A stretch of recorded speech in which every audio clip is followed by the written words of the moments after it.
Hey, there you are. How are ya? What you been reading?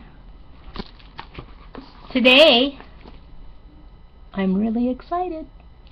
I got from the library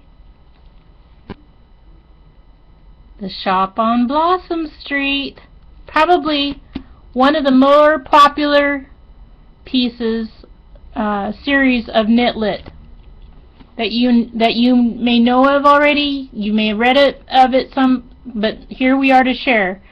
Here's fiction about knitting, a knit shop. How cool is that? Now, Debbie Macomber based this on a fictional street in Seattle. I lived in Seattle as a child. In fact, on the north side, I remember walking all over between Green Lake and the zoo, Woodland Park Zoo, as a child.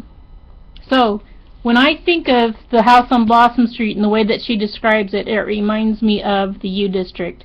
In fact, it reminds me of a street I saw in passing down the road and around the corner from the University bookstore. And I still own books that I purchased there. That's what made me excited about this series, and I want to share it with you. I'm going to just start with chapter 1.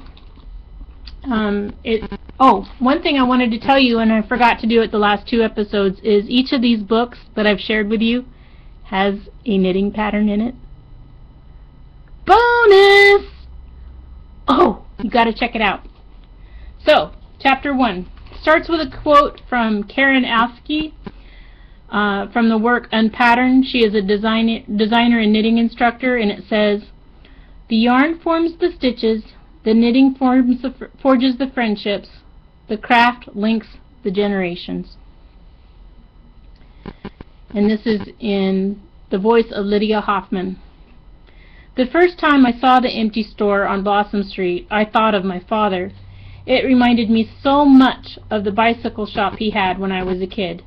Even the large display windows shaded by colorful striped awning were the same. Outside my dad's shop there were flower boxes full of red blossoms, impatiens that spilled beneath the large windows. That was Mom's contribution. Impatiens in the spring and summer, chrysanthemums in the fall, and shiny green mistletoe at Christmas. I planned to have flowers, too. Dad's business grew steadily, and he moved into increasingly larger premises, but I always loved his first store best. I must have astounded the rental agent who was showing me the property. She barely unlocked the front door when I announced, 'I'll take it.' She turned to face me, her expression blank, as if she wasn't sure she'd heard me correctly. 'Wouldn't you like to see the place? You do realize there's a small apartment above the shop that comes with it, don't you?' 'Yes, you mentioned that earlier. The apartment worked perfectly for me. My cat Whiskers and I were in need of a home.' 'You would like to see the place before you sign the papers, wouldn't you?' she persisted. I smiled and I nodded, but it wasn't really necessary. Instinctively, I knew that this was the ideal location for my shop, my yarn shop, and for me. The one drawback was that the Seattle neighborhood was undergoing extensive renovations, and because of the construction mess, Blossom Street was closed at one end, with only local traffic allowed. The brick building across the street, which had once been a 3-story bank, was being transformed into high-end condos. Several other buildings, including an old warehouse, were also in the process of becoming condos. The architect had somehow managed to maintain the traditional feel of the original places, and that delighted me. Construction would continue for months, but it did mean that my rent was reasonable, at least for now. I knew the first 6 months would be difficult. They are for any small business. The constant construction might create more obstacles than there otherwise would have been, and nevertheless, I loved the space. It was everything I wanted. Early Friday morning, a week after viewing the property, I signed my name, Lydia Hoffman, to the 2-year lease. I was handed the keys and a copy of my rental agreement. I moved into my new home that very day, as excited as I can remember being about anything. I felt that I was just starting my life in more ways than I could care to count, and I actually was.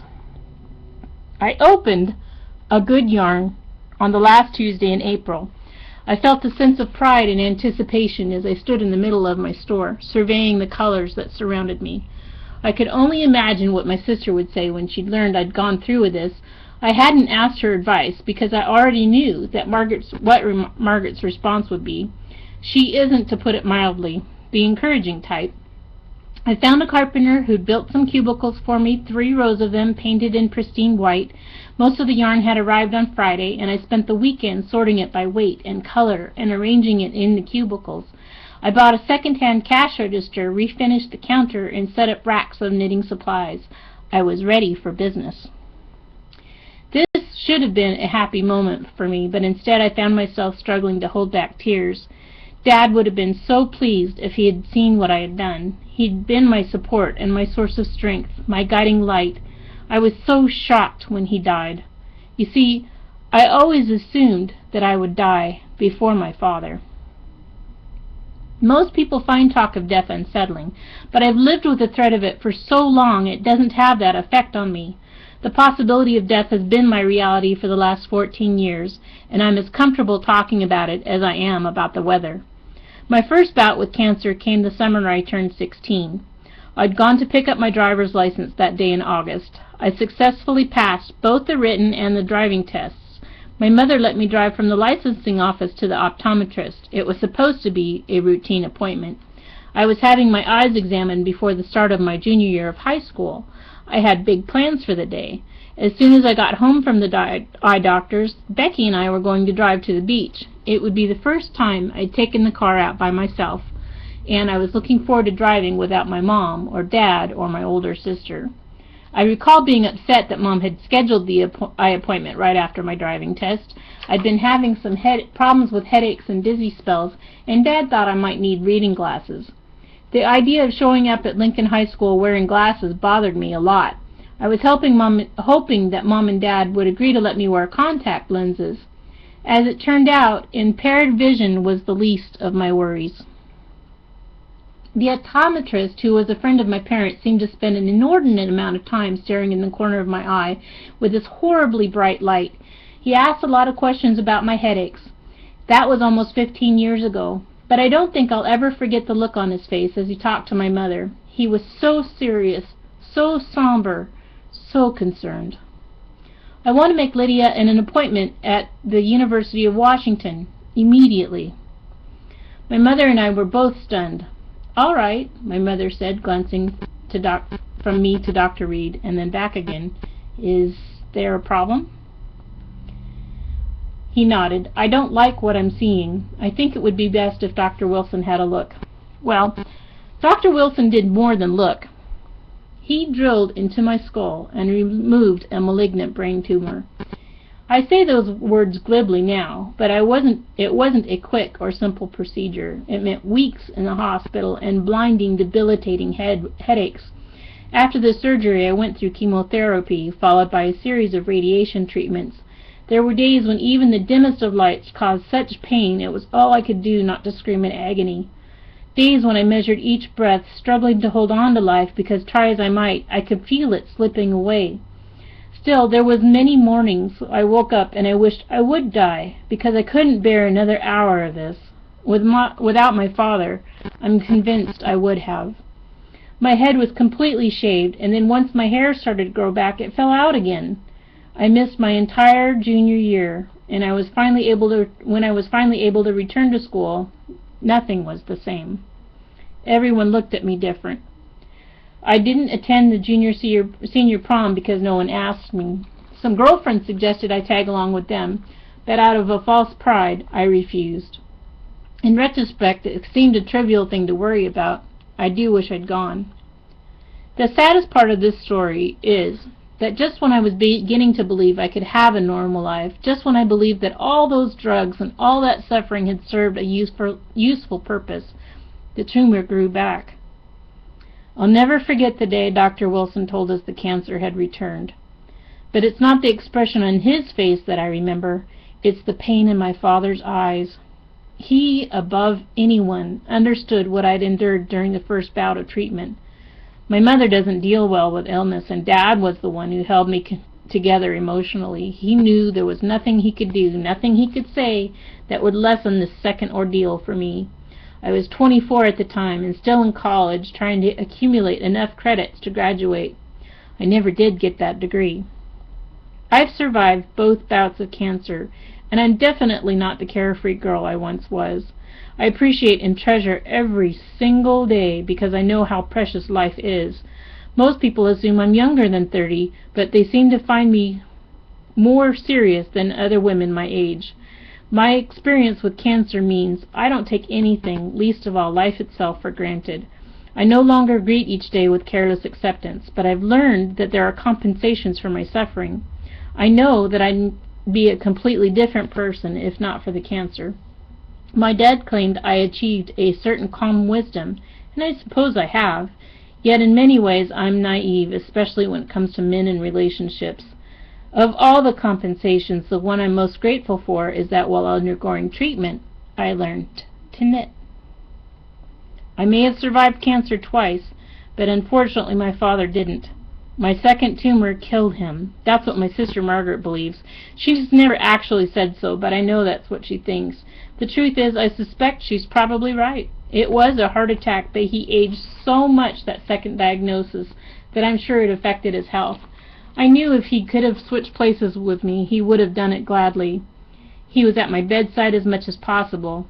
That in particular is what Margaret can't seem to forgive or forget. The time and devotion Dad gave me through this ordeal. Mom, too, as much as she emotionally able. But Margaret was married and a mother of 2 before the second tumor was even discovered. Nevertheless, she seems to assume that somehow she's been cheated because of my cancer. To this day, she acts as if being sick was my choice, an option I preferred over a normal life. It goes without saying that my sister and I have a strained relationship. For Mom's sake, especially now that Dad's gone, I try my best with Margaret. She doesn't make it easy. She can't hide her resentment, no matter how many years it's been. Margaret was against my opening a yarn shop, but I sincerely doubt she would have encouraged me in any undertaking. I swear, her eyes brightened at the prospect of seeing me fail. According to the statistics, most new businesses do go under, usually within a year, but I still felt I had to give the yarn shop a chance. I had the funds. The money was actually an inheritance I received from my maternal grandmother who died when I was 12. Dad invested it wisely and I had a small nest egg. I should probably have saved it for what Mom calls a rainy day, but it's been raining every day since I turned 16, and I'm tired of holding on to it. Deep down, I know Dad would have approved.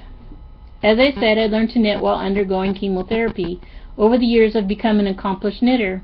Dad always joked that I had enough yarn to open my own store. Recently, I decided he was right. I love to knit. There's a comfort to it that I can't entirely explain. The repetition of weaving the yarn around the needle and then forming a stitch creates a sense of purpose, of achievement, of progress. When your entire world is unraveling, you tend to crave order, and I found it in knitting. In fact, I even read that knitting can lower stress more effectively than meditation. And I guess for me it was a better approach because there was something tangible to show for it.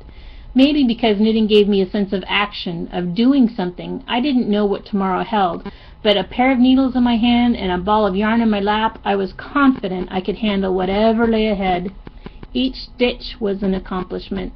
Some days all I could do was manage was a single row, but I had the satisfaction of that one small achievement. It made a difference to me, a very big difference. Over the years, I've taught a number of people how to knit. My first students were other cancer patients going through chemotherapy. We met at the Seattle Oncology Center, and before long I had everyone, men included, knitting cotton washcloths. I think every doctor and nurse in that clinic has enough knit washcloths to last a lifetime. After washcloths, I had my band of beginning knitters move on to a small afghan. Certainly I've had some failures, but far more successes. My patience was rewarded when others found the same serenity I did in knitting. Now I have my own yarn shop, and I think the best way to get customers in the door is to offer knitting classes. I'd never sell enough yarn to stay in business if I ran classes and washcloths, so I've chosen a simple baby blanket to start with. The pattern's one of my favorites. by one of my favorite designers, Anne Norling, and uses the basic knit and purl stitches. I don't know what to expect of my new venture, but I'm hopeful. Hope to a person with cancer or to a person who's had cancer is more potent than any drug. We live on it, live for it. It's addictive to those of us who've learned to take one day at a time. I was making a sign advertising my beginner's class when the bell above my door chimed. My first customer had just walked in, and I looked up with a smile on my face. The pounding excitement in my heart quickly died when I realized it was Margaret, my sister. "Hi," I said, doing my best to sound happy to see her. I didn't want my sister showing up my very first morning and attacking my confidence. "Mom told me you decided to go ahead with this idea of yours." I didn't respond. Frowning, Margaret continued, "I was in the neighborhood and thought I'd stop by and see the shop." I gestured with one arm and hated myself for asking, "What do you think?" I didn't bother to mention that Blossom Street was decidedly out of her way. "Why did you name it A Good Yarn?" I'd gone over dozens of shop names, some too cute by half, some plain and ordinary. I loved the idea that spinning a yarn means telling a story, and sharing stories with people, listening to their experiences, is important to me. Another legacy of the clinic, I suppose. A Good Yarn seems like a warm and welcoming name, but I didn't explain all that to Margaret. I want my customers to know I sell quality yarn. Margaret shrugged as if she'd seen a dozen knitting shops with more impressive names than mine. "Well," I said, despite my determination not to ask again, "what do you think?" Margaret glanced around a second time, although nothing had changed after her first inspection. "It's better than I expected."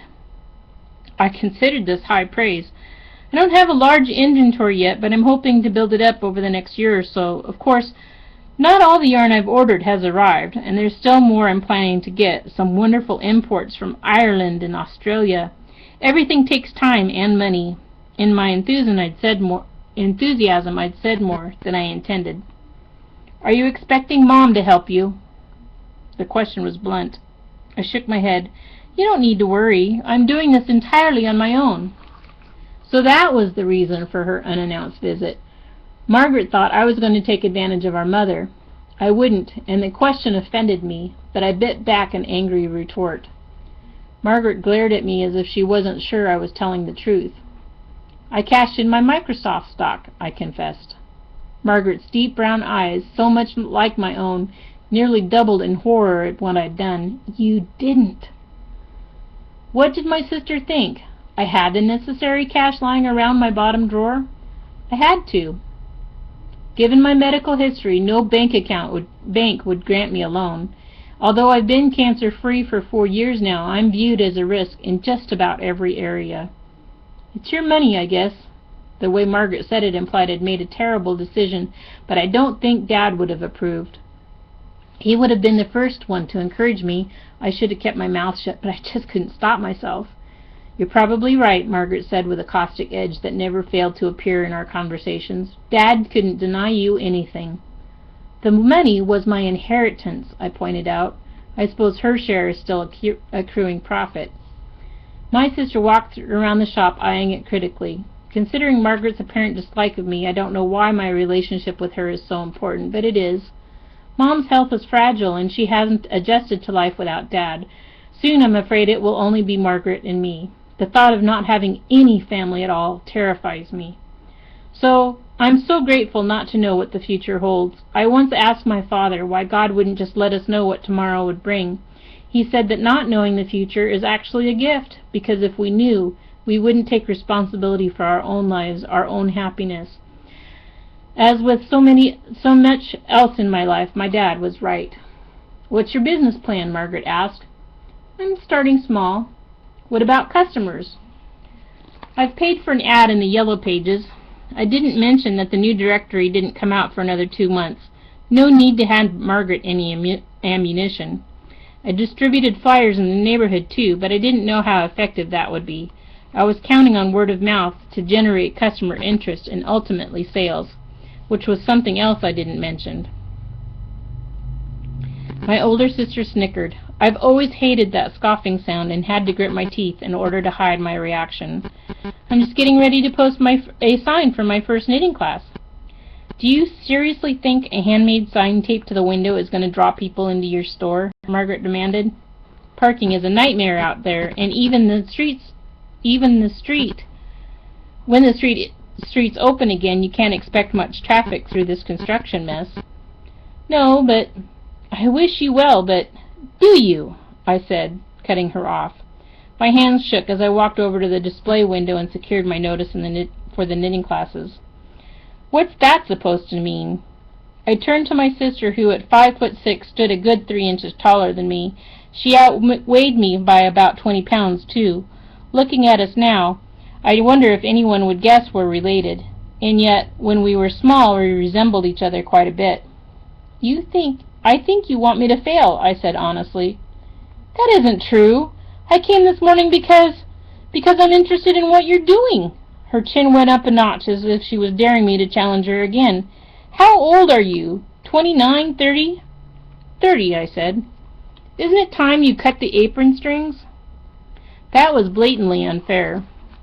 I'm trying to do exactly that. I left Mom's house, I've moved into the apartment upstairs, I've started my own business too, and I'd appreciate your support. She turned her hands over to display her palms. Do you want me to buy yarn from you? Is that what you want? You know I don't knit and have no desire to learn. I prefer to crochet. And just this once, I said, cutting her off a second time, couldn't you think of one nice thing to say? I waited, silently pleading for her to search inside her heart for at least a token word of encouragement. My request seemed to be an overwhelming task for Margaret. She faltered for several seconds. You have a good eye for color, she finally said. She gestured toward a display of yarn I'd arranged on the table by the door. Thank you, I said, hoping to sound gracious. I didn't mention that I'd used a color wheel to create the display. Hard as it was for Margaret to offer me praise, I certainly wasn't going to give her the opportunity to withdraw it. Had we been closer, I would have told her the real reason I decided to open a yarn store. This shop was my affirmation of life. I was willing to invest everything I had to make it a success. Like the Viking conqueror who came ashore and burned his ships behind him, I had set my course.